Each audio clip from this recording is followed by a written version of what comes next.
अरहम बस करें, मेरी कमर टूट जाएगी, सुबह होने वाली है। अब तो मेरी जान बख्श दें। आपकी ही बीवी हूँ और हमेशा यही आपके पास रहना है मुझे। मुझे गुस्ल करने दे, मैंने नहाना है अरहम। महानूर सिसकी थे। हाँ हाँ मिसिस अरहम, अभी कहाँ, बहुत ज़बान चलती थी ना कि मैं छोटा हूँ, मुझसे शादी नहीं करनी। आपको मैं कहाँ आपको शोहर के हकूक़ दे सकता हूँ। अब अपना हक ले रहा हूँ तो तकलीफ़ हो रही है। आप तो बर्दाश्त करें। आखिर साल एक बड़ी हैं, बहुत मसला था उम्र के फ़र्क से। हम तो शादी की पहली ही रात 3 मरतबा हक लेने के बाद चौथी बार अपनी ख्वाहिश पूरी करने के लिए, इससे पहले ही वो इसमें समाकर अपनी ख्वाहिश पूरी करता, वो बेहोश होकर बिस्तर पर गिरी थी। मेरी बात सुनो, कल हमारी शादी है। तुम अपने पूरे बाजू पर मेहंदी लगाना। मुझे मेहंदी बहुत अच्छी लगती है। इसकी खुशबू तो मेरी सांसों के रास्ते से जैसे मेरे दिल में उतर जाती है। और हाँ, शादी के लिए सुर्ख लहंगा ही पहनना। इसके अलावा कुछ और भी हदायत थीं, जिन्हें देखकर महनूर का पारा चढ़ गया था। ये आदमी ज़रूरत से ज़्यादा छिछोरा है। इतना भी इसे ख्याल नहीं कि मैं इससे उम्र में बड़ी हूँ। माना कि मजबूरन मुझे इसके साथ शादी करनी पड़ रही है, मगर मैं जल्द ही इससे छुटकारा हासिल कर लूँगी। अम्मी को समझा दूँगी कि इनका ये फ़ैसला मेरे लिए किसी तरह भी मुनासिब नहीं है और हम जल्द ही एक-दूसरे से अलग हो जाएँगे। वैसे भी ज़बरदस्ती की शादियाँ तो ज़्यादा अरसे तक चलती ही नहीं हैं और आज नहीं तो कल इस लड़के को अपनी गलती का एहसास होगा। जब ये खुद से कम उम्र हसीन लड़की को देखेगा तो इसे अपने फ़ैसले पर पछतावा होगा और तब मेरे पास क्या रह जाएगा? सिर्फ़ अकेलापन, तन्हाई और उदासी।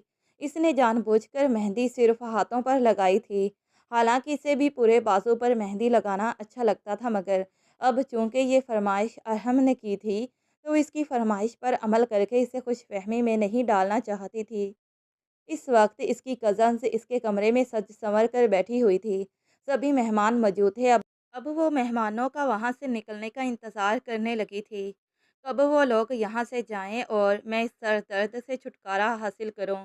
वरना अगर अरहम यहाँ पर आ गया तो ये समझेगा कि मैं इसके लिए यहाँ पर तैयार होकर बैठी हुई हूँ, इसी का इंतज़ार कर रही हूँ। ये सब तो मैंने मजबूरी में किया है, अपनी माँ की खुशी के लिए, ना कि इस अरहम की खुशी के लिए। महानूर की माँ और इसकी बहनों की खुशी का कोई ठिकाना नहीं था। अरहम के तो जैसे ज़मीन पर पाँव तक नहीं लग रहे थे। खुशी से वो दीवाना हो गया था। इसकी सारी खुशी को तो मैं मिट्टी में मिलाऊंगी। मेरी ज़िंदगी को मुश्किल में डालकर ये खुद किस बात पर खुश हो रहा है। और जो ही पूरा कमरा खाली हुआ तो वो इसी वक्त अपनी जगह से उठकर खड़ी हो गई थी। मैं जल्दी से ये कपड़े तब्दील करूं। जैसे ही वो ड्रेसिंग टेबल के सामने जाकर खड़ी हुई तो अचानक से किसी ने इसका बाजू पकड़कर इसे अपनी तरफ खींच लिया था। मैं जानता था कि तुम यही हरकत करोगी और अपने इस रूप को मुझे दिखाने से खुद को रोकोगी, मगर तुम भूल रही हो कि आज तुम मुझे कभी भी किसी बात के लिए रोक नहीं सकोगी, ना खुद से दूर होने पर मजबूर कर सकोगी। अरहम की बात पर तो महानूर का सांस गोया सीने में अटक रह गया था। मेरी बात सुनो, माना कि तुम मेरे शोहर हो, मगर तुम मुझसे छोटे हो, तुम इस रिश्ते के तकाज़ों को नहीं समझते। महानूर ने जान छुड़वाने के लिए कह दिया था, मगर वो ये नहीं जानती थी कि ये जुमला बोलकर इसने अपने लिए मुसीबत को दावत दी है। अरहम का बेसाख्ता कहका गूंजा था। अब मैं तुम्हें बताता हूँ कि मैं कितना छोटा हूँ और मैं क्या क्या कर सकता हूँ। वो इसके कान के करीब झुकते हुए बोला था और फिर महानूर के होश उड़ गए जब अरहम ने इसको शिद्दत से बांसुओं में भरते हुए अपने फुलाती सीने से लगा चुका था। इसने इसको आहिस्ता से बेड पर लेटाया और इसके लबों को नरमी से अपने मर्दाना लबों की गिरफ्त में लेता इन पर अपनी शिद्दत अंडेलना शुरू कर दिया था। एक हाथ इसके कुर्ती की तरफ सिरक रहा था। इसने साइड लैंप की रोशनी को बुझाकर इसके नाजुक बदन को हर पर्दे से आज़ाद कर दिया था और इस पर अपना तसल्लुत कायम करते इसकी रूह में उतरता इसके नाजुक बदन पर अपनी शिद्दतें निछावर करने लगा था। अरहम की बेपनाह शिद्दतों को सहते महानूर की रात रफ्ता रफ्ता गुजर रही थी जब महानूर ने सिसकते हुए कहा, अरहम प्लीज़ बस करें, मेरी कमर टूट जाएगी, सुबह होने वाली है। अब तो मेरी जान बख्श दें। आपकी ही बीवी हूँ और हमेशा यहीं आपके पास रहना है मुझे। मुझे गुस्ल करने दें, मैंने नहाना है अरहम। आह, महानूर सिसकी थी। हाँ, हाँ, मिसेज़ अरहम, अभी कहाँ, बहुत ज़ुबान चलती थी ना कि मैं छोटा हूँ, मुझसे शादी नहीं करनी आपको। मैं कहाँ आपको शोहर के हकूक़ दे सकता हूँ। अब अपना हक़ ले रहा हूँ तो तकलीफ़ हो रही है। अब तो बर्दाश्त करें। आखिर साल एक बड़ी हैं, बहुत मसला था उम्र के फ़र्क से आपको। हम जो शादी की पहली ही रात 3 मर्तबा हक लेने के बाद चौथी बार अपनी ख्वाहिश पूरी करने के लिए, इससे पहले ही वो इसमें समाकर अपनी ख्वाहिश पूरी करता, वो बेहोश होकर बिस्तर पर गिरी थी। वो जल्दी से इस पर से हटता, इसके चेहरे को हाथों में बहता, इसके गालों को परेशानी से थपथपाने लगा था, जिस पर इसने ज़रा सी अपनी आँखों को खोलकर खुद पर झुके अरहम को देखा था। अरहम सॉरी जानम, मैं अपनी तस्कीन के लिए तुम्हें तकलीफ़ पहुँचा किया। इसने इसकी पेशानी को चूम कर कहा, थोड़ा आराम करो, इसके बाद फ्रेश हो जाना। इसने इसके बालों को प्यार से सहलाकर कहा, जिस पर महानूर ने इस बात में सर हिलाया और थोड़ी देर बाद जब इसने खुद को बेहतर महसूस किया, तब वो कबर्ड से अपने कपड़ों को निकालती फ्रेश होने वॉशरूम चली गई। अरे महानूर, ये क्या? अभी तक तुम यूं ही बिस्तर पर लेटी हुई हो? क्या कर रही हो? तुम्हें कहा नहीं था कि सब जल्दी उठकर सारे घर की सफाई भी कर देना और तैयार भी हो जाना। जमीला ने कमरे में आते ही महानूर को डांटा, जो हाथ में नौवल लिए एक अलग ही जहां में पहुंची हुई थी। माँ की बात सुनकर वो होश की दुनिया में आई। अरे माँ, आप कब आई? मुझे पता ही नहीं चला। बेटा, जब तुम अपने ख्यालों की दुनिया में खोई हुए थी, कितनी बार मैं कह चुकी हूँ कि इन नावलों और कहानियों पर अपना वक्त बर्बाद मत किया करो। ये इंसान को कुछ भी नहीं दे सकते, सिर्फ दिमाग में खलल पैदा करते हैं। महानूर पुरजोश सी होकर बैठ गई। अम्मी, आप नहीं जानती कि ये नावल इंसान को शऊर देते हैं, बहुत कुछ सीखने को मिलता है। अच्छा ज़रा बताओ मुझे, ये मन घड़त कहानियाँ जो इंसानी जहन की इख्तरा हैं, बताओ मुझे इनसे क्या सीखता है इंसान। अम्मी, अभी जो मैं कहानी पढ़ रही थी, इसमें बहुत गहरा सबक था। इस मुआशरे के लोगों के लिए, ख़ास तौर पर इन लोगों के लिए जो बेटियों को बोझ समझते हैं और इनके रिश्ते की वजह से परेशान होते हैं, और कभी कभी तो इनकी अपने से आधी उम्र की मर्द के साथ शादी कर देते हैं। अच्छा, तो फिर क्या हुआ इस कहानी में, बताओ। जमीला बेगम ने अब दिलचस्पी दिखाई थी। इसमें इन सारी मुश्किलात को दिखाया गया है, और ये भी कि जब एक बड़ी उम्र की लड़की एक अपने से छोटी उम्र के लड़के के साथ शादी करती है, तब इसको ज़िंदगी में कैसे मुश्किलात का सामना करना पड़ता है। अभी इसकी बात दरमियान में थी जब अरहम ने इसकी बात टोक दी थी। अरे महानूर, आप इन कहानियों को पढ़ती हैं और इन्हीं को अपने जहन पर सवार कर लेती हैं। आप नहीं जानती कि हकीकत और कहानियों में बहुत फ़र्क होता है। अरहम, जो महानूर के चचा का बेटा था, इनका घर साथ ही था। दरमियान में एक छोटा सा दरवाज़ा था, जिसे आने जाने के लिए इस्तेमाल किया जाता था। ज़्यादातर इस दरवाजे को अरहम ही आने जाने के लिए इस्तेमाल किया करता था। अरहम की दोनों छोटी बहनें स्कूल और कॉलेज में पढ़ने के लिए जाती थीं। ज़्यादातर वो अपनी पढ़ाई में मसरूफ़ होती थी, और महानूर वो भी घर के कामों के बाद अपनी किताबें लेकर बैठ जाती। अरहम ही था जो आजकल अपने यूनिवर्सिटी से भी फ़ारिग था। आजकल नौकरी तलाश कर रहा था। वो महानूर से उम्र में सिर्फ़ 2 साल छोटा था, मगर महानूर इस पर ऐसे रौब जमाती थी जैसे वो इससे 10 साल बड़ी हो। अभी भी अरहम को देखकर वो बुरे-बुरे मुँह बनाने लगी। ये तुम आ गए, जब देखो मुँह उठाकर आ जाते हो। जमीला बेगम ने इसे गुस्से से घूर कर देखा था। तुम कभी-कभी बहुत बदतमीज़ी करने लगती हो महानूर। कभी-कभी मुझे अपनी ही तरबियत पर शक होने लगता है। मैंने तुम्हारी तरबियत ऐसी तो ना की थी। ये सब तुम्हें नहीं सिखाया। मैंने फिर, अगर ये बच्चा थोड़ी देर आ जाता है, इसके साथ बातें करके मेरा दिल बहल जाता है, इससे तुम्हारा क्या नुकसान है? अरे अम्मी, मैं तो इसे समझाने के लिए ही कहती हूँ। यही तो इसकी उम्र है कुछ बनाने की, कुछ बनने की। अब अगर ये इस वक़्त को ज़ाया कर देगा, तो फिर ये गया हुआ वक़्त दोबारा हाथ नहीं आएगा। बात महानूर की भी ठीक थी, और अरहम वो दिलचस्पी से महानूर को देखे जा रहा था। महानूर, आप जानती तो हैं कि मैं रोज़ाना नौकरी की तलाश में जाता हूँ। कितनी कोशिश कर रहा हूँ कि मुझे कहीं भी कोई मामूली सी तनख्वाह पर भी नौकरी मिल जाए, जिसमें मैं अपने सारे खर्चे खुद उठा सकूँ। मगर जब मुझे नौकरी नहीं मिल रही तो मैं क्या करूँ? तो तुम साथ अपनी पढ़ाई शुरू कर लो, किसी और सब्जेक्ट में मास्टर्स कर लो। तुम्हारे पास डिग्री होगी तो तुम्हें ज़्यादा जॉब के मौके भी मिलेंगे। अरहम इसकी बात सुनकर बदमज़ा सा हो गया। इतनी मुश्किल से इस पढ़ाई से जान छुड़वाई है, अब आपकी तरह कौन हो जो सारा दिन किताबों में सर दिए रखे। चची, मैं कह रहा था, अम्मी की तबीयत आपको पता है कि पिछले कुछ दिनों से कितनी ख़राब है। मैंने सोचा कि आपसे ये फरमाइश कर लूँ, बताएं घर में सामान है या मैं बाज़ार से ला कर दूँ। वो ऐसा ही था माशाल्लाह, इनका लाडला। जमीला मुस्कुराने लगी थी। हाँ बेटा, थोड़ा बहुत सामान घर में है और थोड़ा बहुत बाजार से लाना पड़ेगा। वो इनसे लिस्ट लेकर बाजार चला गया था और महानूर अब दोबारा माँ की तरफ मुतवज्जा हुई। अम्मी, इतना सारा सामान क्यों मंगवाया आपने? अरे बताया तो है, आज तुम्हें देखने के लिए कुछ लोग आ रहे हैं, इसलिए तुम्हें कह रही हूँ, जल्दी से उठकर सारे काम निपटा लो। अच्छा नहीं लगता कि इन लोगों पर कोई बुरा तासुर पड़े। इसके ज़हन में बहुत सारे मनासिर चल रहे थे। आजकल तो इसके ऊपर लिखने की भी धुन सवार हो गई थी। कहानियाँ पढ़कर इनको लिखना ही इसका महबूब मशगला बन चुका था। मगर जमीला बेगम इसकी वजह से बहुत परेशान थीं। अब्बा का साया सर पर नहीं है और भाई कोई है नहीं। बस अपने शोहर की पेंशन में ही गुजारा कर रही हूँ। ऐसे में इस लड़की का जहेज़ कैसे तैयार करूँगी? ये तो भाई साहब हैं जिनका हम पर इतना बड़ा एहसान है कि वो हमारी सारी ज़रूरतों का ख्याल भी रखते हैं और उन्होंने ही इसकी शादी पर सारे खर्चे उठाने का मुझसे वादा किया है। जब जमीला ने ये सारी बातें रशीदा को बताई थी, वो चाय पीने के साथ साथ बिस्किट्स खाते जा रही थी। अरे रशीदा, कोई ढंग का रिश्ता लेकर आओ ना मेरी महानूर के लिए। जब भी कोई आता है दोबारा पलट कर नहीं आता। रशीदा कहने लगी, मैं खुद बहुत ज़्यादा परेशान हूँ। हमारी महानूर में किस चीज़ की कमी है जो कोई इसे एक बार देख कर जाता है वो दोबारा पलट कर नहीं आता, जबकि महानूर से गई गुजरी लड़कियों के रिश्ते हो गए हैं। रशीदा, तुम लोगों से जाकर पूछती क्यों नहीं हो कि आखिर इनकार करने की क्या वजह है? रशीदा कहने लगी, मुझे यकीन है कि इस बार जो लोग आएंगे वो हमारी बेटी को पसंद करके ज़रूर जाएंगे। मुझे लगता है जमीला की कोई है दरमियान में ऐसा जो नहीं चाहता कि तुम्हारी बेटी का कहीं पे रिश्ता हो। जमीला चौंकी थी। अरे बहन, ये तुम्हारी गलतफहमी है। भला ऐसी हरकत कौन करेगा? हम गरीब लोगों से किसी का क्या लेना देना, हमसे क्या दुश्मनी किसी की। बात आई गई हो गई थी और महानूर सारे कामों से फारिग होकर हल्का फुल्का मेकअप करके तैयार हो चुकी थी। इसे ये सब अच्छा नहीं लग रहा था। माँ, आखिर कब तक मुझे दूसरों के सामने यूँ तमाशा बनाना पड़ेगा? कब तक मैं इस तरह से तैयार होकर लोगों के सामने आती रहूँगी और वो मुझ में से नुक्स निकाल कर चले जाएंगे?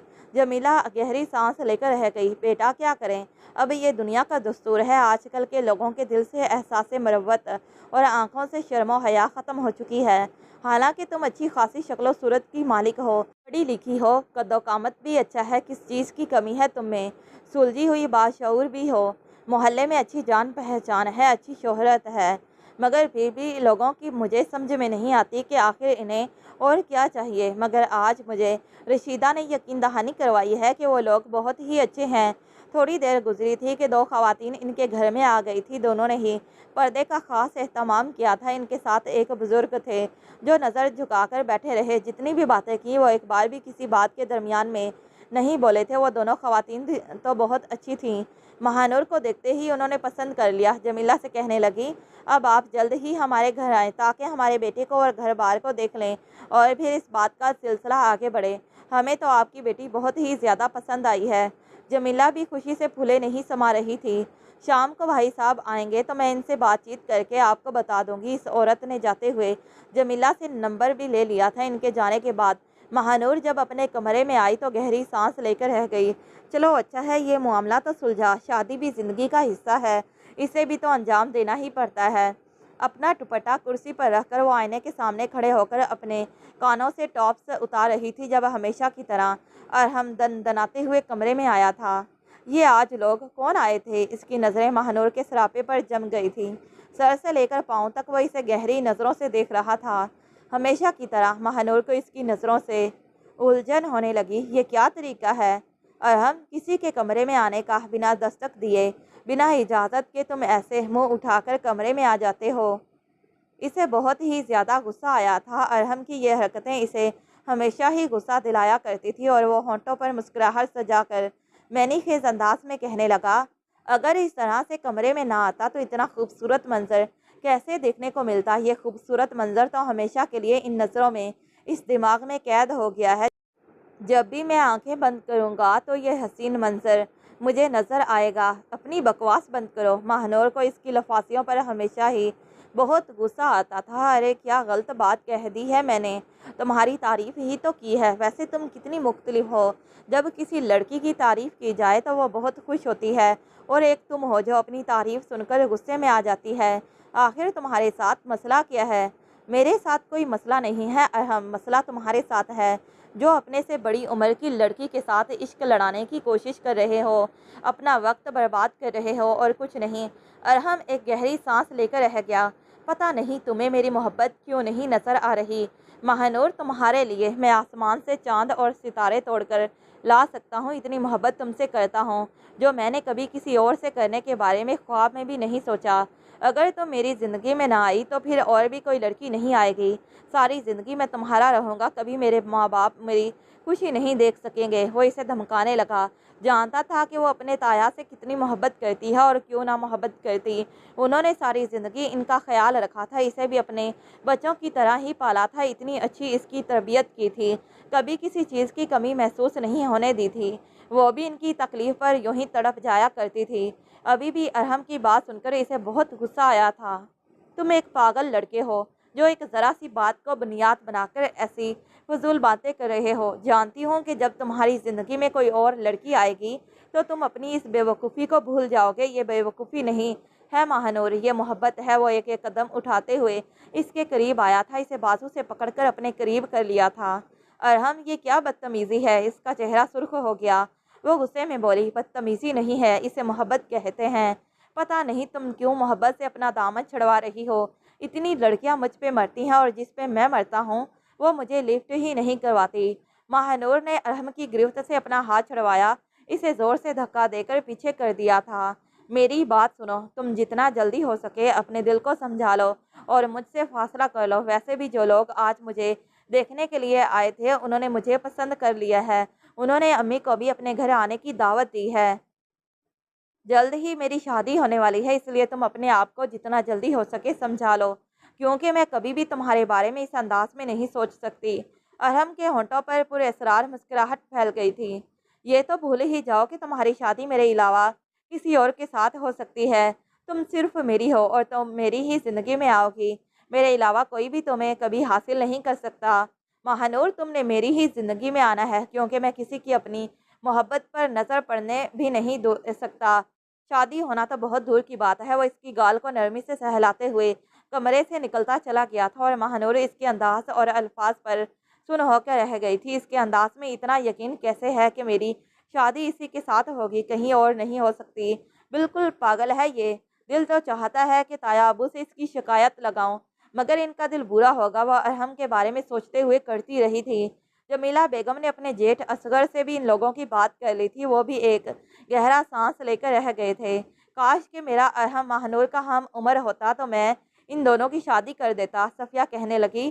ارحم صرف 2 سال ہی تو ماہنور سے چھوٹا ہے اور یہ کوئی اتنا زیادہ فرق تو نہیں ہے، ابھی بھی ان دونوں کی شادی ہو سکتی ہے، اس میں کیا مزاح کا؟ اتنا فرق کوئی معنی نہیں رکھتا۔ جمیلہ گہری سانس لے کر رہ گئی، مگر ماہنور نہیں مانتی کہ وہ اپنے سے چھوٹی عمر کے لڑکے سے شادی کرے۔ اس کا کہنا ہے کہ وہ ہمیشہ احساس کمتری میں مبتلا رہے گی، اور ویسے بھی اس نے اس موضوع پر بہت ساری کہانیاں پڑھ رکھی ہیں جن میں یہ شادیاں ناکام ہو جاتی ہیں۔ ان کی منطق کو سن کر اصغر صاحب جھنجھلا گئے تھے۔ ایک تو مجھے اس لڑکی کی کوئی منطق سمجھ میں نہیں آتی، صرف کہانیاں پڑھ کر مفروضات پر ہی یقین کر کے اپنی زندگی کا فیصلہ کرنے جا رہی ہے، جبکہ ہم نے ایسی بہت ساری شادیاں دیکھی ہیں جو کہ بہت کامیاب ہوئی ہیں، مگر آج کل کی جنریشن کچھ بھی نہیں سمجھتی۔ اصغر صاحب کو بھی یہی ارمان تھا کہ ماہنور ان کی بہو بن کر آئے۔ سب لوگ ہی ارحم کی سنجیدگی سے اچھے سے واقف تھے، اور ایک ماہنور تھی جو سب کچھ جانتے بوجھتے بھی انجان بن رہی تھی، اور سب کو اس کے فیصلے کا احترام کرنا پڑا تھا، کیونکہ وہ سب کی ہی لاڈلی تھی، سب ہی اسے بے تحاشا چاہتے تھے۔ اس دن جمیلہ بیگم بہت مسرور تھی، صبح سے تیاریوں میں مصروف تھیں۔ کیا ہوا ہے اماں، اتنی خوش کیوں ہیں؟ کہاں جانے کی تیاری کر رہی ہیں؟ ماہنور نے پوچھا۔ ارے تمہاری ہونے والی سسرال سے فون آیا تھا، انہوں نے کہا کہ انہوں نے آج ہماری دعوت رکھی ہے، بھائی صاحب بھی آنے والے ہیں، میں ان کے ساتھ ابھی تمہاری ہونے والی سسرال جا رہی ہوں۔ ماہنور شرما گئی تھی۔ آپ نے ابھی سے ان لوگوں کو میرا سسرال بنا دیا، جبکہ ابھی تک تو بات بھی پکی نہیں ہوئی، اور نہ ہی ابھی تک آپ لوگ ان سے ملے ہیں، نہ لڑکے کو دیکھا ہے، تو اتنی اچانک آپ فیصلہ کیسے کر سکتی ہیں؟ جمیلہ زور سے ہنس پڑی تھی۔ ارے بیٹا، مجھے یقین ہے کہ یہ رشتہ ہو جائے گا، بھائی صاحب نے اس لڑکے اور خاندان کے بارے میں پتہ کروایا، لڑکا بہت اچھی پوسٹ پر ہے، अच्छे खासे खाते पीते घराने के लोग हैं, तो तुम्हें वहाँ पर किसी चीज़ की कोई कमी नहीं होगी। असगर साहब भी आ गए थे। चलें भाभी, देर हो रही है, मुझे फिर और भी कामों से जाना है। तभी फ़ोन बजने लगा था। जमीला बेगम कहने लगी, मैं ज़रा ये फ़ोन सुन लूँ, फिर चलती हूँ। महानूर अपने ताया के लिए पानी का गिलास लेकर आई। थोड़ी देर के बाद जमीला बेगम वहाँ पर आई। इनके चेहरे का जर्द रंग पड़ चुका था। वो बहुत ही ज़्यादा परेशान नज़र आ रही थी। महानूर इनकी हालत देखकर ठठक गई। अरे अम्मी, क्या हुआ है आपको? आप इतनी परेशान क्यों लग रही हैं? और किसका फ़ोन था? सब ठीक तो है? जमीला बेगम के मुंह से तो आवाज़ तक नहीं निकल रही थी। बिल्कुल गुमसुम सी थी। इनकी हालत देखकर तो असगर साहब भी परेशान हो गए थे। अरे भाभी, क्या हो गया है? कुछ तो बताएं, मेरा दिल बैठा जा रहा है। क्या बात है? इन लोगों ने इनकार कर दिया है, मगर कहा है कि हमें इनके घर में आने की ज़हमत नहीं करनी चाहिए। वो महानूर को अपनी बहू नहीं बनाना चाहते। इनकी बात थी या बम जो उन्होंने अपने जेहट के सर पर फोड़ा था? ये क्या कह रही हैं आप? सुबह तक तो वो लोग बहुत खुश थे और हमें अपने घर आने की दावत भी इतने जोशो खरोश से दे रहे थे। अब अचानक से क्या हो गया? जमीला बेगम रोने लगी। पता नहीं मेरी बेटी के नसीब में क्या लिखा है। जहाँ कहीं भी रिश्ते की बात चलती है तो वो लोग खुद ही इनकार कर देते हैं या फिर दोबारा पलट कर नहीं आते। भाई साहब, आप बताएं, क्या कमी है महानूर में? कमी इन लोगों में है। इन लोगों में अखलाकियात की कमी है। इतनी भी इन्हें तमीज़ नहीं है कि किसी को आज दावत देकर यूं इसकी उम्मीद को तोड़ा नहीं करते। इन लोगों को तो मैं देख लूँगा। अच्छा हुआ जो पहले ही पता चल गया, वरना ऐसे कमज़र्फ लोगों में जाकर हमारी बच्ची रुल जाती। हमारी बच्ची में किसी चीज़ की कमी नहीं है। महानूर बेटा, तुम परेशान मत हो ना, सब ठीक हो जाएगा। थोड़ी देर के बाद वहाँ पर अरहम भी आ गया था। अरे चची, बहुत परेशान नज़र आ रही हैं आप। मैंने सुना है कि आज जो महानूर के रिश्ते वाले थे उन्होंने भी इनकार कर दिया। सुनकर बहुत अफसोस हुआ मुझे। इसकी आंखों में खुशी की चमक थी, चेहरे पर और ही रंग थे। इसका चेहरा इसके अल्फाज का साथ नहीं दे रहा था। महानूर ने गुस्से से इसे देखा और उठकर अपने कमरे में चली गई। अरहम कहने लगा, चच्ची, आप इधर उधर क्यों खवार हो रही हैं? आप सब लोग एक काम क्यों नहीं करते हैं? महानूर के साथ मेरी शादी कर दें। मैं भी तो आपका देखा भाला हूँ। और रही एक बात मेरी नौकरी की, तो मैं आपको ये खुशखबरी सुनाने आया था कि आज मेरी नौकरी पक्की हो गई है। एक बहुत अच्छी कंपनी में बहुत अच्छे सैलरी पैकेज पर मुझे जॉब मिल गई है। मैं महानूर को खुश रखूँगा, इसकी हर ख्वाहिश को पूरा करूँगा। अरे बेटा, मैं क्या करूं? ये लड़की मानती ही नहीं है। मुझे तो हर वक्त इसकी फ़िक्र खाए जा रही है। और हमेशा की तरह महानूर ने ये बात सुनते ही इनकार कर दिया था। माँ, मुझे ज़ाती तौर पर अरहम से कोई ज़िद नहीं है और ना ही इससे मुझे कोई नफ़रत है, ना इसमें कोई बुरी आदत है। बस वो मुझसे उम्र में छोटा है। अगर वो मेरा हम उम्र होता तो भी मैं इससे शादी कर लेती, मगर अब नहीं। अगर वो एक दिन भी छोटा होता तो भी मेरी तरफ से इनकार था, अभी भी इनकार है। और मुझे यकीन है कि अब आप मेरे फ़ैसले का एहतराम करेंगी। इसके बाद भी पे दर पे कितने ही रिश्ते महानूर के लिए आए, मगर हाँ करने के बाद उन्होंने इनकार कर दिया। जमीला तो सर पकड़ कर रह गई। अरे, इन लोगों के इनकार की क्या वजह है रशीदा? सबकी तरफ से यही बात सुनने को मिलती है, आखिर पता तो करो। रशीदा कहने लगी, मैंने इन लोगों से पता किया था तो उन्होंने कहा कि किसी ने फ़ोन करके इन्हें बताया है कि तुम्हारी बेटी नफ्सियाती मरीज़ है, पागल है, इसे दौरे पड़ते हैं। ये बात सुनकर जमीला के साथ साथ महानूर का भी मुंह हैरत से खुला का खुला रह गया। ये क्या बोल रही हैं आप? कौन है जो ये हरकत कर सकता है? अरे मैं क्या जानूँ, ये बात तुम लोगों को पता होगी कि तुम लोगों की किसके साथ दुश्मनी है। कौन है वो जो तुम्हारी बेटी को खुश नहीं देख सकता? जमीला तो फूट फूट कर रोने लगी थी। अगर यही सब चलता रहा तो मेरी बेटी की कभी शादी नहीं होगी और मैं इसको दुल्हन बना देखने की ख्वाहिश लेकर मट्टी में जाकर सो जाऊंगी। अल्लाह कोई तो रास्ता निकाल, मेरी बेटी के नसीब की खुशियाँ इसे मिला दे। हर वक्त जमीला बेगम इसी के बारे में सोचती रहती, रोती रहती। और फिर एक दिन इस सब का नतीजा हार्ट अटैक की सूरत में इनके सामने आया था। इनकी अचानक से तबीयत इतनी बिगड़ गई कि महानूर के हाथ पांव फूल गए। वो रोते हुए ताया जान के घर गई। इस वक्त अरहम घर पर था। अभी ताया जान ऑफिस से वापस नहीं आए थे। अरहम ने देखा तो घबरा गया। क्या हुआ है महानूर, सब ठीक तो है? अम्मी जान को पता नहीं क्या हो गया है, जल्दी से चलो। अरहम, इनकी तबीयत बहुत ही ज़्यादा ख़राब हो रही है, मुझे बहुत डर लग रहा है। अरहम दौड़ता हुआ इसके साथ आया था। अपनी चची की तबीयत देखकर इसके भी हाथ पांव फूल गए। इन्हें अभी हस्पताल लेकर जाना होगा, मैं गाड़ी निकालता हूँ। वो दोनों फिर इन्हें सहारा देकर हस्पताल लेकर आए थे। तब डॉक्टर ने बताया कि इन्हें हार्ट अटैक आया है। उन्होंने किसी चीज़ की परेशानी ली हुई है। اسی لیے ان کی ایسی حالت ہو گئی ہے۔ ماہنور یہ بات سن کر رونے لگی تھی۔ Heart attack! میری امی کو آخر ایسی کون سی پریشانی تھی جو انہوں نے اپنے دل سے لگا لی، جو اتنی خطرناک صورت میں ان کے سامنے آئی، اور ہم نے اس کا ہاتھ پکڑ کر ہلکے سے دبایا تھا۔ فکر مت کرو ماہنور، سب ٹھیک ہو جائے گا، میں ہوں نا تمہارے ساتھ، سب ٹھیک کر دوں گا۔ کہیں نہ کہیں ارحم اس سب میں خود کو مجرم تصور کر رہا تھا۔ اس کو خود پر رہ رہ کر غصہ آ رہا تھا، وہ اتنا خود غرض کیسے بن گیا۔ اپنی خود غرضی کی وجہ سے اس نے نہ ماہنور کے بارے میں سوچا، نہ اس کی ماں کے بارے میں، بس اسے اپنی خوشی کی، اپنی چاہت کی پرواہ تھی۔ ڈاکٹر صاحب، اب تو چچی ٹھیک ہے نا؟ ہم ان سے مل سکتے ہیں؟ ہاں، اب وہ خطرے سے باہر ہے، ہم انہیں جلد ہی روم میں شفٹ کر دیں گے۔ آپ ایک بات یاد رکھیں، دوبارہ کبھی بھی انہیں اس طرح پریشان کرنے کی کوشش مت کریے گا، ورنہ ان کی حالت اس سے بھی زیادہ بگڑ جائے گی۔ آپ لوگوں نے خوش رکھنے کی کوشش کریں، وہ سب کام کرے جو انہیں خوشی دیتے ہیں۔ ڈاکٹر انہیں ہدایات دے کر وہاں سے چلا گیا تھا۔ ماہنور جب اپنی ماں کے پاس گئی تو اس نے بمشکل خود کو رونے سے روکا تھا، اور ہم نے اسے آنکھیں دکھاتے ہوئے خاموش رہنے کا اشارہ کیا۔ اگر تم اس طرح سے رہو گی تو کمزور پڑو گی، اور چچی کی طبیعت اور بھی زیادہ بگڑ جائے گی، وہ اور بھی زیادہ پریشان ہوں گی۔ اس لیے تمہیں خود کو نارمل ظاہر کرنا ہوگا، تاکہ چچی بھی تمہیں اس حالت میں دیکھ کر خود کو پرسکون محسوس کر سکیں۔ جمیلہ بیگم کی بیماری کے دوران جو ارحم نے بھاگ دوڑ کی تھی، جو ذمہ داری کا مظاہرہ کیا تھا، یہ سب دیکھ کر ماہنور کی سوچ اس کے حوالے سے تبدیل ہو گئی تھی۔ یہ اتنا بھی لاپرواہ نہیں ہے جتنا میں اسے سمجھتی تھی۔ کیسے اس نے ذمہ داری سے سارے کاموں کو نپٹایا! ماہنور اسے دیکھ کر حیران تھی۔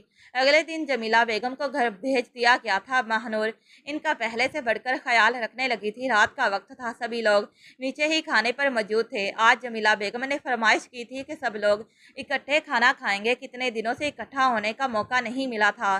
اصغر صاحب نے ان کی خواہش کا احترام کیا۔ ماہنور نے تایا اور تائی کی پسند کا ہی کھانا بنایا تھا۔ جیسے ہی وہ لوگ کھانا کھا کر فارغ ہوئے تو جمیلہ بیگم کی بات نے سب لوگوں کو اپنی طرف متوجہ کر لیا تھا۔ ماہنور بھی چونک کر اپنی ماں کو دیکھنے لگی تھی۔ جمیلہ کہنے لگی، بھائی صاحب، مجھے یقین ہے کہ آپ مجھے میری کبھی کسی بات سے انکار نہیں کریں گے۔ آج تک جو بھی میں نے آپ سے مانگا، اپنی جس بھی ضرورت کا آپ کے سامنے اظہار کیا، آپ نے بغیر سوچے سمجھے، بغیر دیر کیے میری بات مان لی۔ ہاں بھابھی، بتائیں مجھے کیا چاہیے، آپ کو کس چیز کی ضرورت ہے؟ میرے بس میں ہوا تو میں ضرور آپ کی مدد کروں گا۔ جمیلہ نے ایک نظر ارحم کی طرف دیکھا اور پھر ایک نظر ماہنور کی طرف۔ آپ جانتے ہیں کہ مجھے سب سے زیادہ پریشانی کس بات کی ہے؟ وہ سر جھکا کے بولی۔ ہاں میں جانتا ہوں، آپ ماہنور کے رشتے کے حوالے سے پریشان ہیں۔ میں نے آپ سے وعدہ کیا ہے نا کہ میں ماہنور کے لیے جلد ہی اچھا لڑکا دیکھ کر اس کی شادی کر دوں گا۔ آپ فکر مت کریں بھائی صاحب، میں چاہتی ہوں کہ آپ ماہنور کو سمجھائیں کہ وہ ارحم کے ساتھ شادی کرنے پر تیار ہو جائے۔ یہی میری زندگی کی سب سے بڑی خوشی ہے۔ اگر ماہنور یہ بات مان لے گی تو میں بھی خود کو سکون میں محسوس کر سکوں گی، کیونکہ ارحم گھر کا دیکھا بھالا بچہ ہے۔ اس طرح سے ماہنور میری آنکھوں کے سامنے رہے گی۔ آپ اسے سمجھائیں، یہ میری زندگی کی واحد خوشی ہے۔ اگر یہ میری خوشی کو پورا کر دے تو میں اپنی زندگی کے باقی سال سکون سے بتا سکوں گی، ورنہ اگر کہیں باہر اس کی شادی کر دی تو نہ جانے وہ لوگ کیسے ملیں، میری بیٹی کے ساتھ کیا سلوک کریں، میں اس کی شکل دیکھنے کے لیے ترس جاؤں۔ ان کی آنکھوں سے مسلسل آنسو بہے جا رہے تھے۔ اصغر صاحب بھی افسردہ سے ہو گئے۔ کیا کروں، میں اس لڑکی کو سمجھا سمجھا کر تھک چکا ہوں، یہ بات مانتی ہی نہیں ہے۔ اور ہم نے گہری نظر سے ماہنور کو دیکھا تھا۔ میرے ساتھ ساتھ پورے گھر کی بھی ایک خوشی ہے، اور ایک تم ہو جو اپنی ضد پر اڑی ہوئی ہو۔ شادی کے لیے ہاں کہو، وہ اس کے کان میں جھکتے ہوئے سرگوشی نما آواز میں بولا تھا۔ ماہنور بس اسے گھور کر رہ گئی، خاموشی سے وہاں سے اٹھ کر چلی گئی، اور پھر بار بار جمیلہ بیگم کی حالت دیکھ کر اس نے ان کے سامنے گھٹنے ٹیک دیے تھے۔ ٹھیک ہے امی، اگر آپ کی یہی خواہش ہے تو میں آپ کی بات ماننے کے لیے تیار ہوں۔ جیسے ہی ماہنور نے اس شادی کے لیے رضامندی دی تو پورے گھر میں جیسے خوشیوں کی لہر دوڑ گئی تھی۔ اصغر صاحب نے ماہنور کو اپنے سینے سے لگا لیا۔ میری بیٹی، مجھے یقین تھا کہ میری بیٹی ہمارا مان رکھے گی، یہ اپنے اس غلط فیصلے سے پیچھے ہٹ جائے گی۔ تم نے بہت اچھا فیصلہ کیا ہے بیٹا، تمہیں کبھی بھی اپنے اس فیصلے پر پچھتاوا نہیں ہوگا۔ میں تمہارا تایا ہی نہیں، تمہارا باپ بن کر تمہارے ساتھ چلوں گا، اور اگر اس ارحم نے کبھی کچھ غلط کیا تو اسے اس کے کیے کی سزا میں دوں گا۔ ارحم منہ بنا کر بیٹھ گیا۔ ابو، آپ تو پہلے سے ہی پارٹی بدل گئے ہیں، پہلے سے ہی اپنی بہو کے ساتھ ہو گئے ہیں۔ وہ آنکھوں میں خوشی کا جہاں لیے ماہنور کو دیکھتے ہوئے بولا تھا۔ ماہنور سوچ میں پڑ گئی کہ میرے ایک ذرا سے فیصلے نے پورے گھر کو کتنی بڑی خوشی دی ہے۔ کاش کہ ان کی خوشی کو دیکھ کر اللہ ہمارے دلوں کو بھی سکون عطا کر دیں۔ تو ویسے اسے ارحم سے کوئی مسئلہ نہ تھا، نہ ہی اسے چڑ تھی، نہ اس کی کسی بات پر اسے اعتراض تھا، نہ ہی اس کی کوئی عادت اسے ناگوار گزرتی تھی، بلکہ مسئلہ اسے صرف اور صرف اس عمر کے فرق کا تھا۔ وہ اس سے 2 سال بڑی تھی اور خود کو 10 سال بڑی سمجھتی تھی۔ شاید اس کی وجہ یہ تھی کہ وہ بچپن میں اسے پڑھاتی رہی تھی، بچپن سے ہی وہ بہت ہی زیادہ لائق تھی، محلے کے بچوں کو ٹیوشن پڑھاتی تھی اور ارحم بھی ان کے ساتھ مل کر اس کے پاس پڑھنے کے لیے آتا تھا۔ وہ یہ بات نہیں جانتی تھی کہ ارحم تو محض بہانہ بنا کر ہی اس کے پاس آتا تھا تاکہ وہ اس کے ساتھ زیادہ سے زیادہ وقت گزار سکے، اسے قریب سے دیکھ سکے۔ وہ جان بوجھ کر ایک سوال بار بار اسے پوچھتا تھا اور وہ جھنجھلا جایا کرتی تھی۔ اب جب ارحم کا رزلٹ آتا اور وہ پہلی پوزیشن لیتا تو تب وہ غصے میں کہتی کہ سمجھ نہیں آتی کہ یہ پوزیشن کیسے لے لیتا ہے، جبکہ ایک بات اسے 10 بار سمجھانی پڑتی ہے۔ ارحم پر اسرار انداز میں مسکرا دیا کرتا تھا۔ اب وہی ارحم تھا جس کے لیے ماہ نور کے بغیر رہنا بہت مشکل ہو گیا تھا۔ بچپن سے اسے پسند کرتا تھا اور وہ اسے کیسے خود سے دور جانے دے سکتا تھا۔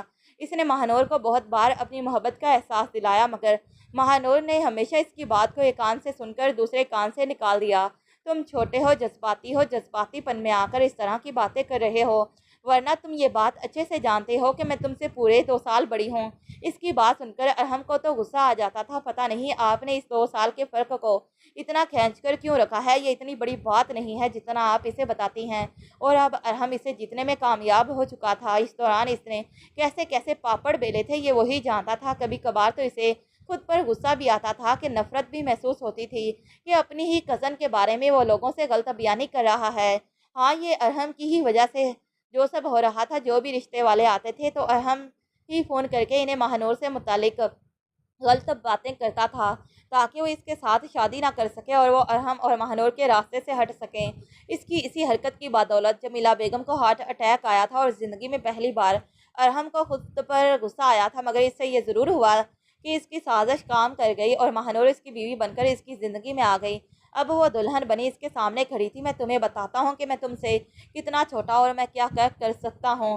ماہ نور اسے روکتی رہ گئی اور وہ ساری حدیں پار کر گیا تھا۔ ان دونوں کے درمیان سارے حجاب کے پردے ایک ایک کر کے گر گئے تھے اور ماہ نور خود کو بے بس محسوس کرنے لگی تھی۔ شادی کے بعد ماہ نور کو اندازہ ہوا کہ جس کو وہ بچہ سمجھ رہی تھی وہ اندر سے پورا مرد تھا۔ ان کی شادی کو 1 مہینہ بیت گیا تھا۔ آج ماہ نور کے ہاتھوں پر ایک بار پھر سے اس کی نند نے ضد کر کے مہندی لگا دی تھی۔ اس وقت وہ اپنے کمرے میں بیٹھی اپنے ان مہندی والے ہاتھوں کو دیکھ رہی تھی جب ارحم نے اس کے قریب جھک کر اس کے کان میں سرگوشی کی۔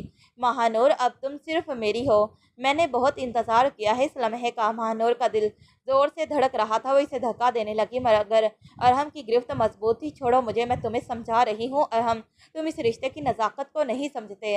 ارحم مسکرایا، میں سب سمجھتا ہوں اور اب تمہیں بھی سمجھاؤں گا۔ آج سے تم میری زندگی ہو، میرا ہر فیصلہ تم سے جڑا ہے۔ اس نے ماہ نور کا ہاتھ پکڑ کر اپنے ہاتھ میں لے لیا۔ دیکھو تمہارے ہاتھوں کی مہندی کتنی خوبصورت ہے، مگر یہ تو صرف آدھی ہے۔ میرا دل چاہتا ہے کہ میں تمہارے پورے بازوں پر اپنے نام کی مہندی دیکھوں۔ ماہ نور نے غصے سے ہاتھ چھڑوانے کی کوشش کی۔ ارحم، تم حد پار کر رہے ہو۔ حدیں تو تب پار ہوتی ہیں جب کوئی اپنا راستہ چھوڑ دے۔ میں نے کبھی اپنا راستہ نہیں چھوڑا۔ ارحم نے محبت بھری نظروں سے اسے دیکھا۔ کیا تم نے کبھی سوچا کہ تمہارے رشتے آخر کیوں نہیں ہو رہے تھے؟ ماہ نور نے حیرت سے اسے دیکھا۔ کیا مطلب ہے تمہارا؟ مطلب یہ کہ میں نہیں چاہتا تھا کہ تم کسی اور کی ہو جاؤ۔ میں نے بہت کوشش کی کہ تم میری محبت کو سمجھو، مگر تم نے مجھے ہمیشہ نظر انداز کیا، مجھے چھوٹا سمجھا۔ تم مجھ سے چھوٹے ہو تبھی تمہیں میں نے انکار کیا تھا۔ نہ تمہاری سوچ میں پختگی ہے نہ عمل میں، تو میں کیسے اپنی ساری زندگی تمہارے حوالے کر سکتی ہوں؟ اس کی بات سن کر ارحم نے کہا، آہستہ آہستہ تمہیں اندازہ ہو جائے گا کہ میں کتنا ذمہ دار اور سمجھدار انسان ہوں۔ میں تم سے ایک بات کہنا چاہتا ہوں، میرے دل پہ کب سے بوجھ ہے۔ چاہتا ہوں کہ آج تمہیں سب بتا کر اپنے دل کے بوجھ کو ہلکا کر دوں۔ تب ارحم نے ساری باتیں اسے بتائی کہ ماہ نور کے جتنے بھی رشتے ٹوٹے تھے اس سب میں ارحم کا ہی عمل دخل تھا۔ یہ سب تمہاری سازش تھی۔ تم نے جھوٹ بولا لوگوں سے کہ میں نفسیاتی مریض ہوں۔ ماہ نور کی آنکھوں میں آنسو آ گئے۔ تم اتنے خود غرض کیسے ہو سکتے ہو؟ ارحم نے اس کا چہرہ اپنے ہاتھوں میں لے لیا۔ ماہ نور، میں خود غرض نہیں، عاشق ہوں۔ میں تمہاری محبت میں اتنا پاگل تھا کہ مجھے کچھ اور سمجھائی ہی نہیں دے رہا تھا۔ مجھے خود پر غصہ آتا تھا، شرمندگی ہوتی تھی کہ میری وجہ سے چچی کی طبیعت خراب ہو گئی، مگر میں بے بس تھا۔ تمہاری ماں نے کہا تھا کہ اگر میں تمہارے لیے نوکری تلاش کر لوں تو وہ مجھے تمہارا رشتہ دے دیں گی۔ میں نے نوکری کی تلاش کی اور اس دوران ایک ہی چیز میرے ذہن میں تھی تم۔ ماہ نور کی آنکھوں میں آنسو بہنے لگے۔ تم نے میری زندگی کو ایک کھیل بنا دیا ارحم، میں اس طرح کی محبت نہیں چاہتی۔ ارحم نے اس کے آنسو پہنچ کر کہا، میں جانتا ہوں کہ میں نے بہت غلط کیا، مگر مجھے یقین تھا کہ ہماری محبت ہی ہمیں بچا سکتی ہے۔ میں تم سے بہت محبت کرتا ہوں۔ مہانور نے اپنے ہاتھ چھڑوا لیے۔ مجھے وقت دو، میں یہ سب ہضم نہیں کر سکتی۔ ارحم اس کے قریب ہی کرسی پر بیٹھ گیا اور اس کا ہاتھ اپنے ہاتھ میں لے کر کہا، ٹھیک ہے، میں تمہیں وقت دوں گا، مگر اب سے ہمارا رشتہ صرف دو جسموں کا رشتہ نہیں، دو روحوں کا رشتہ ہے۔ مہانور نے اس کی طرف دیکھا اور اس کے چہرے پر ایک عجیب سی مسکراہٹ تھی۔ وہ جانتا تھا کہ وہ یہ رشتہ نہیں مانے گی۔ وہ اس سے 2 سال بڑی تھی اور اس عمر کا فرق اس کے لیے بہت معنی رکھتا تھا۔ ارحم ہر وقت مہانور کے گرد گھومتا رہتا تھا۔ اس کا ہر عمل مہانور کو خوش کرنے کی کوشش میں ہوتا۔ رات کو وہ دونوں اپنے کمرے میں ہوتے تھے اور ارحم مہانور کی طرف دیکھتے ہوئے مسکراتا تھا۔ مجھے یقین نہیں آ رہا کہ تم میری بیوی ہو۔ مہانور نے اس کی بات کا کوئی جواب نہیں دیا۔ وہ اپنے موبائل میں مشغول ہو گئی تھی۔ ارحم نے اس کا موبائل لے لیا۔ موبائل رکھ دو اور میری طرف دیکھو۔ مہانور نے غصے سے اس کی طرف دیکھا۔ کیا چاہتے ہو؟ تمہارا دھیان۔ ارحم نے محبت بھری نظروں سے اسے دیکھا۔ مہانور نے کروٹ بدل لی اور کہا، میں تھک گئی ہوں، مجھے سونا ہے۔ ارحم نے اس کا ہاتھ پکڑ لیا۔ اچھا، آج ہم بات نہیں کرتے، کل سے شروع کرتے ہیں۔ وہ اس کے قریب آ کر اس کے ماتھے پر بوسہ دے کر سو گیا۔ مہانور حیران رہ گئی۔ وہ سوچ ہی رہی تھی کہ وہ کچھ ہو رہا ہے، مگر اس کا یہ عمل اس کی توقعات سے مختلف تھا۔ اس نے ارحم کی طرف دیکھا۔ وہ گہری نیند میں سو رہا تھا۔ مہانور کا دل دھڑک رہا تھا۔ وہ اس کے قریب آ کر سو گئی۔ اگلی صبح جب وہ اٹھی تو خود کو ارحم کے قریب سوتا دیکھ کر اس نے کروٹ بدلی اور پھر تھوڑی دیر بعد ارحم اس کے بال سہلانے لگا۔ مہانور نے اس کی طرف دیکھا اور کہا، صبح ہو گئی ہے، اٹھ جاؤ، مجھے تمہارے ساتھ اٹھنا اچھا لگتا ہے۔ ارحم نے اس کا ہاتھ نرمی سے تھام کر کہا۔ مہانور نے اس کا ہاتھ جھٹک دیا اور باتھ روم میں چلی گئی۔ وہ سوچتی رہی کہ ارحم کا رویہ کیسے بدل گیا ہے۔ وہ اب اسے تنگ نہیں کرتا، اسے خوش کرنے کی کوشش کرتا ہے۔ اس نے ناشتے پر بھی ارحم کو ہی دیکھا جو اس کے لیے پراٹھا بنا رہا تھا۔ تم تو بہت بدلے ہوئے لگ رہے ہو، محبت انسان کو بدل دیتی ہے، ارحم نے مسکراتے ہوئے کہا۔ مہانور کو اس کی بات پر غصہ آیا۔ یہ محبت نہیں، خود غرضی ہے۔ ارحم کا چہرہ اداس ہو گیا۔ ٹھیک ہے، اگر تمہیں ایسا لگتا ہے تو میں اس محبت کو خود غرض ہی مان لوں گا۔ مہانور نے کھانا چھوڑ دیا اور اٹھ کر چلی گئی۔ ارحم اس کے پیچھے گیا اور اسے پکڑ لیا۔ مان لو کہ تم مجھ سے محبت کرتی ہو، میں تم سے کبھی محبت نہیں کر سکتی، مہانور نے غصے سے کہا۔ یہ تم ابھی کہہ رہی ہو، ایک دن تم خود کہو گی کہ تمہیں مجھ سے محبت ہے۔ ارحم نے اس کا بازو چھوڑ دیا اور چلا گیا۔ مہانور کو لگا کہ وہ اکیلی ہو گئی ہے۔ وہ ارحم کی محبت سے ڈرتی تھی۔ وہ نہیں جانتی تھی کہ وہ اسے کیسے سنبھالے گی۔ وہ اپنی ماں کے پاس گئی اور کہا، میں ارحم کے ساتھ خوش نہیں ہوں۔ جمیلہ نے اسے دیکھ کر کہا، بیٹا تم اتنے سال سے رشتے کے لیے پریشان تھی، اب جب تمہاری شادی ہو گئی ہے تو تم کیوں ایسا کر رہی ہو؟ ماں، ارحم نے یہ سب کچھ خود کیا تھا، اس نے خود ہی میرے رشتے خراب کیے تھے۔ مہانور نے روتے ہوئے کہا۔ جمیلہ کو یقین نہیں آیا۔ تم کیا کہہ رہی ہو؟ ایسا کیسے ہو سکتا ہے ماں؟ ارحم نے خود مجھے بتایا ہے کہ وہ مجھے حاصل کرنے کے لیے یہ سب کر رہا تھا۔ جمیلہ کو غصہ آیا۔ وہ ارحم کے پاس گئی اور کہا، ارحم کیا یہ سب سچ ہے؟ ارحم نے سر جھکا لیا اور کہا، ہاں چچی، میں مہانور سے بہت محبت کرتا تھا اور میں اسے کسی اور کا نہیں ہونے دینا چاہتا تھا۔ جمیلہ کی آنکھوں میں آنسو آ گئے اور اس نے کہا کہ تم نے یہ کیا کر دیا؟ ارحم نے جمیلہ کا ہاتھ تھام کر کہا، مجھے معاف کر دے چچی، میں نے آپ کو تکلیف دی، مگر میں نے یہ سب مہانور کی خوشی کے لیے کیا تھا۔ جمیلہ نے مہانور کو بلایا اور کہا، بیٹا ارحم نے جو بھی کیا وہ تمہاری محبت میں کیا، اب تم اس کو معاف کر کے اس کے ساتھ اس رشتے کو نبھانے کی کوشش کرو۔ مہانور نے جمیلہ کو دیکھا اور وہاں سے چلی گئی۔ وہ بہت غصے میں تھی۔ وہ ارحم کو کبھی معاف نہیں کر سکتی تھی۔ وہ اس کے پاس گئی اور کہا، تم نے میرے ساتھ بہت غلط کیا ہے، میں تم سے بہت نفرت کرتی ہوں۔ ارحم نے مسکرا کر کہا، مہانور تمہاری نفرت بھی میری محبت ہے اور میں تمہاری نفرت کی محبت میں بدل دوں گا۔ مہانور کو اس کی بات پر غصہ آیا اور اس نے سیڑھیوں کے پاس کھڑے ارحم کو خود سے دور دھکیلنا چاہا، جس پر اس کا پاؤں پھسلا اور وہ پیچھے سیڑھیوں سے نیچے گرتا چلا گیا۔ ارحم کو خون میں لت پت دیکھ کر مہانور گھبرا گئی اور جلدی سے نیچے سیڑھیاں اترتی اس کے پاس آئی تھی۔ ارحم کیا ہوا تمہیں؟ اٹھو۔ ارحم نے روتے ہوئے اپنے تایا اور تائی کو بلایا۔ وہ دونوں ارحم کو دیکھ کر گھبرا گئے۔ انہوں نے اسے ہسپتال لے کر جانے کا فیصلہ کیا۔ مہانور بھی ان کے ساتھ ہسپتال گئی۔ ڈاکٹر نے بتایا کہ ارحم کا سر شدید زخمی ہوا ہے اور وہ کوما میں چلا گیا ہے۔ مہانور یہ سن کر رونے لگی۔ وہ خود کو ارحم کی حالت کا ذمہ دار سمجھتی تھی۔ وہ ہر روز ارحم کے پاس جاتی تھی اور اس سے باتیں کرتی تھی، ارحم مجھے معاف کر دو، میں نے تمہارے ساتھ بہت غلط کیا ہے، میں تمہاری محبت کو نہیں سمجھ سکی، میں تمہاری محبت کو قبول کرتی ہوں، تم اٹھ جاؤ۔ مہانور ہر روز روتی تھی اور ارحم کو دیکھتی تھی۔ ایک دن اس نے دیکھا کہ ارحم کا ہاتھ حرکت کر رہا ہے۔ اس نے ڈاکٹر کو بلایا۔ ڈاکٹر نے ارحم کی حالت کو دیکھا اور کہا کہ وہ ٹھیک ہو رہا ہے۔ کچھ دن بعد ارحم کو ہوش آ گیا۔ مہانور نے اسے دیکھ کر کہا، ارحم میں تم سے بہت محبت کرتی ہوں۔ ارحم نے مسکرا کر کہا، मैं जानता था। महानूर ने इसके गले लगकर कहा, मुझे तुम्हारी मोहब्बत पर फख्र है, तुमने मेरे लिए इतना कुछ किया। अरहम ने कहा, मैंने सब कुछ तुम्हारे लिए किया था, मैं तुमसे वादा करता हूँ कि मैं तुम्हें खुश रखूंगा। महानूर ने अरहम को इसके किए हुए कामों पर मुआफ़ कर दिया था। वो जानती थी कि इसने ये सब इसकी मोहब्बत में किया था। महानूर अब अरहम से बहुत मोहब्बत करती थी। वो दोनों एक दूसरे के लिए मुकम्मल हो गए थे। अरहम ने महानूर का हाथ थाम कर कहा, क्या मैं तुम्हारे हाथ पर अपने नाम की मेहंदी लगा सकता हूँ? महानूर ने शर्माते हुए कहा, हाँ। वो दोनों एक दूसरे के हाथों पर मेहंदी लगाने लगे और इनकी आंखों में एक दूसरे के लिए मोहब्बत थी। इनका रिश्ता एक नई उम्मीद बन चुका था। महानूर ने अरहम को देखकर कहा, क्या तुम अभी मुझसे उम्र में छोटे हो? अरहम ने मुस्कुरा कर कहा, हाँ, मगर अब मैं तुम्हें कभी भी इसका एहसास नहीं होने दूंगा। महानूर ने हंसकर कहा, मैं जानती हूँ। वो दोनों एक दूसरे के साथ हंसते रहे और अपनी नई जिंदगी का आगाज़ शुरू कर दिया। इनका रिश्ता मोहब्बत और भरोसे का रिश्ता बन चुका था। इन दोनों ने एक दूसरे को कबूल कर लिया था और अब इनकी ज़िंदगी में कोई भी दूसरा नहीं आ सकता था। ख़त्म शुद। तो प्यारे रीडर्स, आप सबको ये नावल कैसा लगा? आखिर में अपनी राय का ज़रूर इजहार कीजिएगा और अगर चैनल को सब्सक्राइब नहीं किया तो चैनल को सब्सक्राइब कर लें और मज़ीद नए दिलचस्प नावल पढ़ने के लिए हमारे चैनल के साथ जुड़े रहें। Thanks for watching this video.